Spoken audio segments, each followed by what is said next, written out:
Our wonderful judicial system has yet again shown itself to be the virtue signalling laughing stock that we know it's become after a prison officer caught with 3.5 grams worth of heroin in their car was spared jail. 29-year-old Ollie Griffiths, who seems to be a female to male trans person, was spared jail because it was decided that 3.5 grams worth of smack was for personal use. Yes, imagine having a couple of bags of weed or 5 or 6 grams of amphet.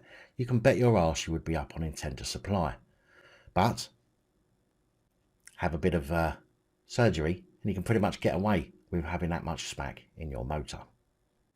Ollie was arrested after a tip-off that he was smuggling the drugs into HMP Featherstone in Staffordshire. Upon being detained, multiple wraps of heroin was found stuffed into a Pringle tube in the footwell of the car. Griffiths of Moseley, Birmingham, pleaded guilty to possession of diamorphine at Featherstone Prison. He was sentenced to a 12-month community order with 100 hours of unpaid work in order to pay £280 in costs.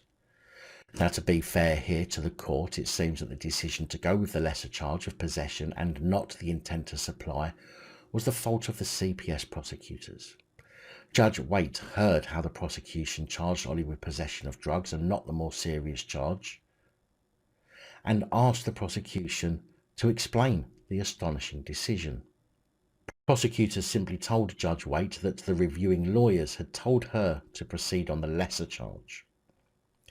Of course, the judge has to deal with the defendant based on what charge has been brought against them, as it's not their job to determine the charge, only the guilt to the charge. Judge Waite told Griffiths, "Your offending is serious. You must appreciate drugs are a blight on our community, and Class A drugs, including heroin, cause untold misery both on our streets and indeed in other places.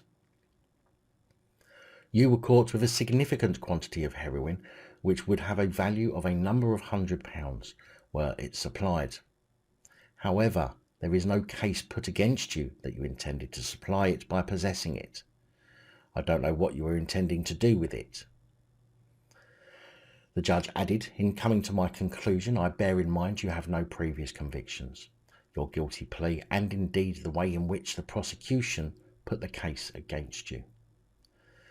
So as you can see here, even the judge couldn't let this go without a dig at the CPS for their ridiculous claim that 3.5 grams worth of heroin was for personal use and not to be supplied to others, even when it would seem the evidence leads to a supply situation. Now, I can't find any other information to explain why this Ollie got let off so lightly, other than the fact he's a trans person. I know the system's getting more and more woke, and virtue signalling seems far more important than actual law these days, so I can only conclude that this was a bit of a free pass from the CPS to Ollie. I'd like to think it wasn't, but with everything we see and hear over the past months and indeed years, I think it's impossible not to come to that conclusion. Even the judge knew it was bogus and should have been intent to supply too. What a joke. What an absolute joke.